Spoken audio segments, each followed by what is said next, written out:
How do you kill a monster you can't even reach? In 1942, the monster was Hitler's battleship Tirpitz. The British couldn't sink it, so they decided to destroy the only place it could get repaired. The plan was not a battle. It was a suicide run. They would disguise an old destroyer, pack it with 4.5 tons of hidden explosives, sail it straight into a Nazi fortress, and ram the gates. This is Operation Chariot.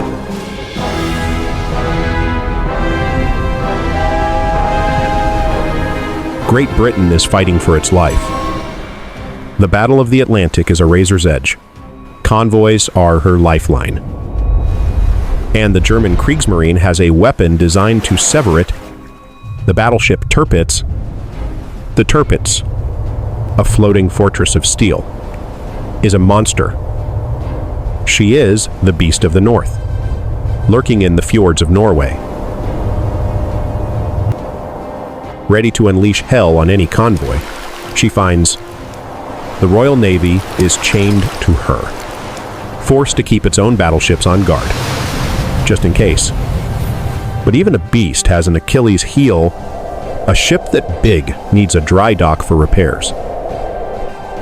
The Royal Navy is chained to her, forced to keep its own battleships on guard, just in case. British command realized a simple, brutal logic.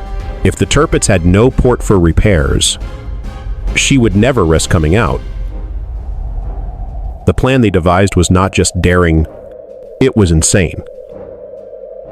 They wouldn't bomb the dock, it was too strong. They would sail right up the enemy's throat and ram it. A suicide run. This was Operation Chariot.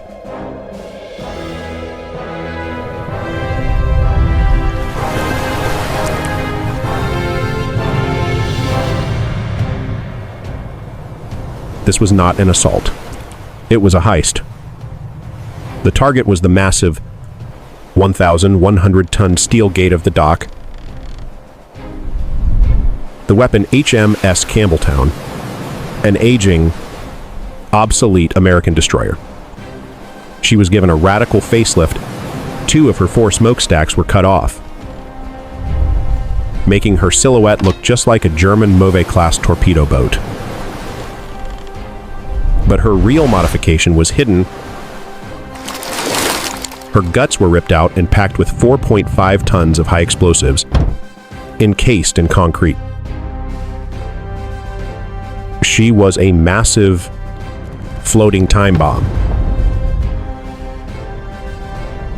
Backing her up was a little fleet of 16 small wooden motor launches. They were flammable, fragile, and packed with fuel.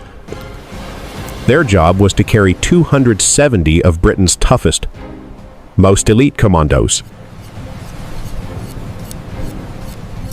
The plan was audacious.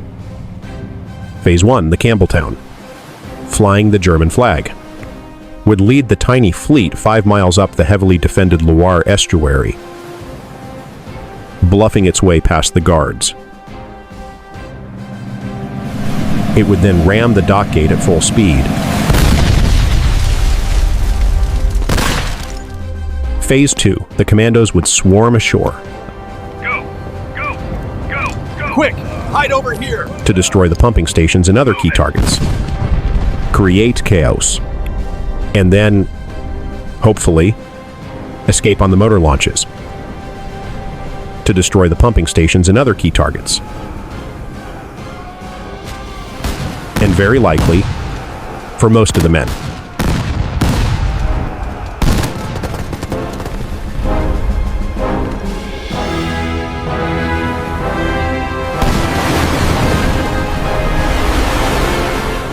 The night of March 28th, 1942, the Ghost Fleet slips into the estuary. They pass the first coastal batteries, The tension is unbearable. Then, they are caught. A massive German searchlight cuts through the darkness and locks onto the Campbeltown. Instantly, shore-based signal lamps flash at them, demanding identification codes. A British signalman, ice in his veins, calmly flashes back. A stolen German code. A gut-wrenching, agonizing silence hangs over the river. The German gunners wait. Confused, they hesitate. The bluff is working. The fleet is allowed to proceed. They are almost past the deadliest guns. They are 1 mile from the target. When the deception breaks, Schnell, schnell, die kommen! Alarm! Alarm! the Germans realize the truth, and all hell erupts.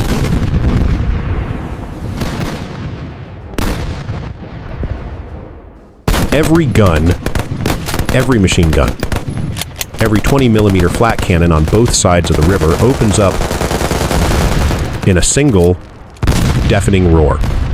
The night becomes bright as day from tracers and explosions. The wooden motor launches are torn to shreds, erupting in fireballs.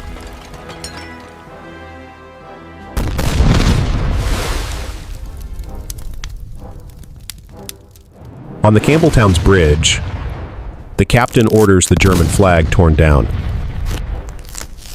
and the Royal Navy's white ensign hoisted.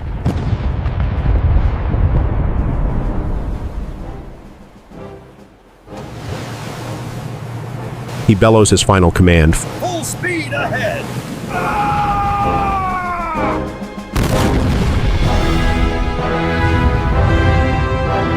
Through a firestorm of steel, the Campbeltown charges at 1:34 a.m. It slams into the Normandie Dock gate with a terrifying, grinding roar of metal.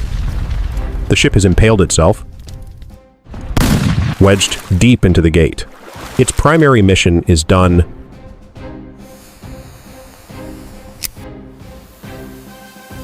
The crew lights the delayed action fuses and abandons ship.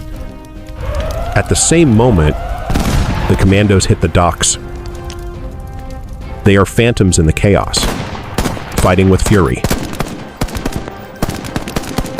planting their demolition charges on the pumping stations and machinery.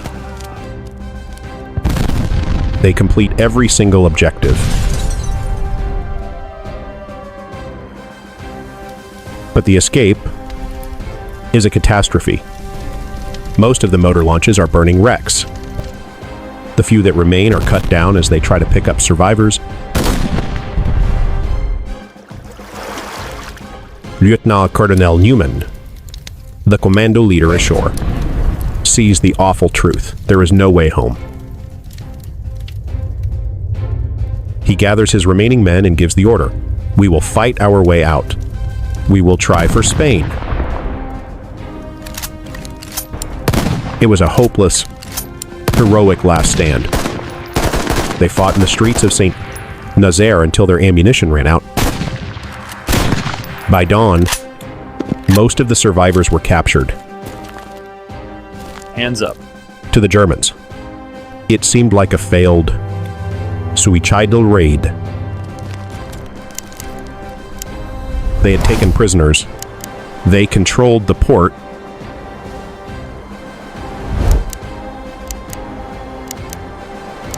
As the sun rose, triumphant German officers, engineers, and hundreds of curious soldiers climbed all over the stricken Campbeltown, inspecting the damage. They posed for photographs. What is going on here?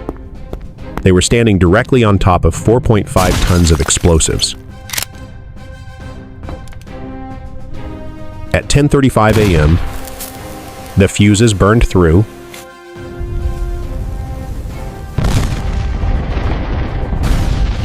A cataclysmic explosion ripped the Campbeltown, the gate, and the dock apart. The blast was so powerful, it was heard for miles.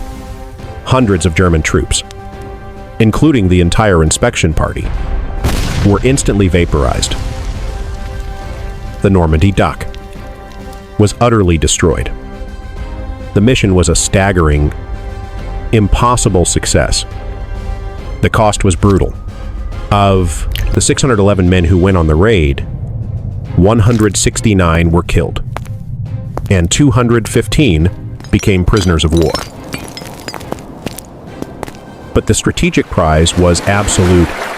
Tirpitz would never risk the Atlantic.